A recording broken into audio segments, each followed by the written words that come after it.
So welcome to Midweek, Experiments in Faithfulness. This is a weekly facilitated spiritual practice with a Quaker flavor and an experimental ethos. My name is Jen Higgins-Newman, and I'm the program manager at Beacon Hill Friends House, a Quaker center for learning in action and a residential community of about 20 people who live according to Quaker values. Tonight, we have Vickie Wu, the Friends House's own resident chef and kitchen manager, with Food and Love, Nurturing, Nourishing, and Connecting. Food brings us together, and we take the importance of food and our rituals around it very seriously, but in a very fun way here at the Friends House.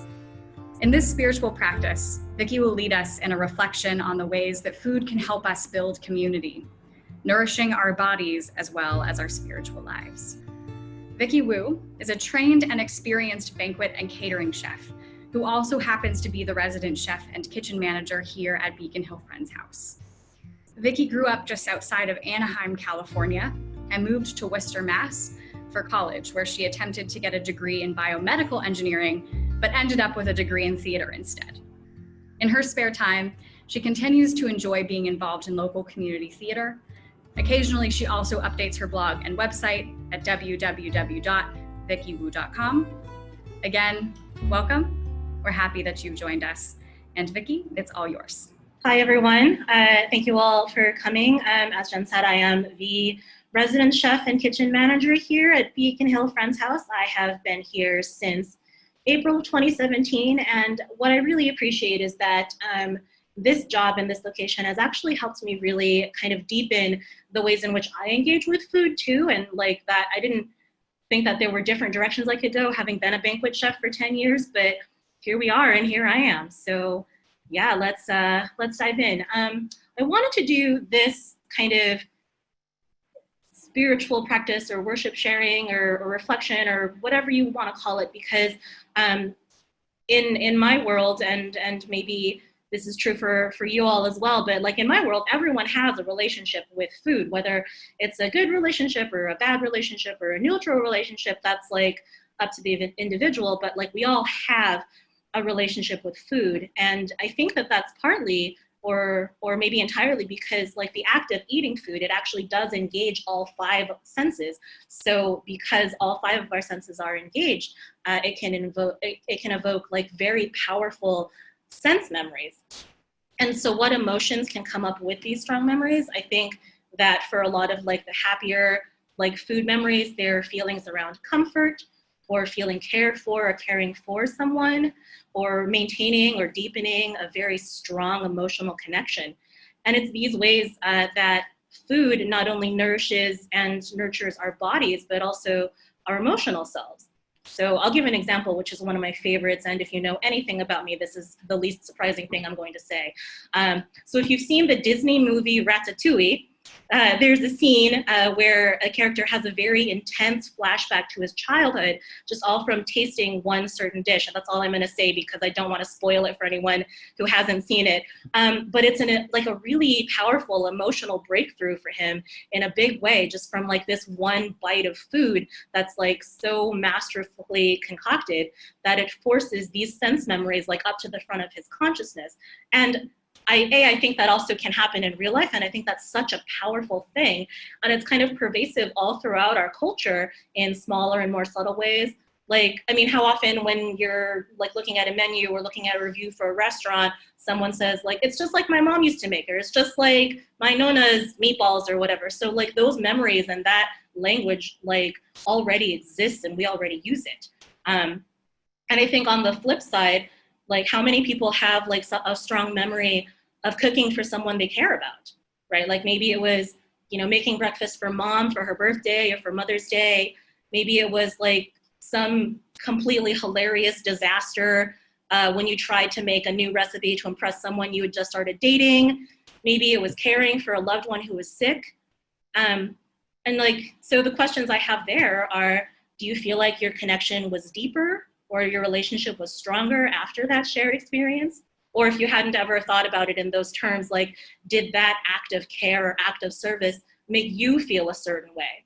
And is this a way in which we consciously or subconsciously express our love for others? And for me, absolutely, yes, that is like one of my big love languages. So how do we lean into that love and that expression of love? How do we remember that preparing food can be an act of love and nurturing? And for people who live on their own or who mostly cook for themselves, love and nurturing of your own self is just as important and just as valid as love and nurturing of others. So there is still, care going on there. How do we feed our souls as well as our bellies? And I think there's something really beautiful and spiritual in this question or in this practice, because we're talking about the ways to connect with the capital L light in ourselves and each other. And for me, that's definitely just housed in cooking and eating with people. So if we're talking about the ways in which we connect with each other, like deeply, profoundly, in light and in love, for me, that's all food. So I want to take this time to tell you a real quick story about a friend of mine. Some time ago, he got really sick and wasn't really able to eat. So when I had visited him maybe a couple of days after he first took ill, he basically hadn't eaten anything other than plain rice for several days. And I think that most of us have been kind of in a similar situation where you're starving and you're in pain, and it really takes a terrible toll on your morale and your mental health. So anyway, I got there and we talked about some options for him.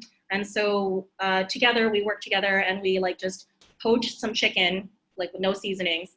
And that meal was plain poached chicken and the broth that the chicken was poached in and some rice. And that was all his system could handle. And I will never forget that moment, just watching him take that first bite. And he just started to cry because it was just such a release after, having not been able to eat something for so long. And this was after, him tearing up just from smelling the broth that we were making. So it was just this really powerful emotional moment in both his recovery and in our friendship. And I think the really kind of something that's really profound and still touches me to this day is that to this day, several years later, eating chicken and rice together in a meal reminds him of me. And I think that there's something in there that's really special and really beautiful and really profound. In that moment, even though that moment was born out of some really intense suffering for him, and a lot of empathy and sympathy from me, the food itself brought out such strong emotions that some of it had to leak out of his eyes. That's a connection that we made in just the simple act of my being there for him and us making food together. And I think that is, so much of what I strive for is just to make those little connections with food, kind of paving the way to make deeper personal connections. So now what I'd like to do is open up this group to some shared reflection about food and connections.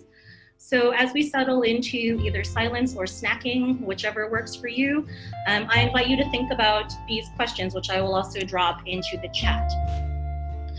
Questions are, can you think of a meal that you had that created a deep or powerful memory or association? What about that meal left such profound impact? It may not have been the food itself, and I think that that's great and that's fine. Are there foods from your childhood that evoke these really strong sense memories or emotional memories? And why do you think they create such powerful responses in you?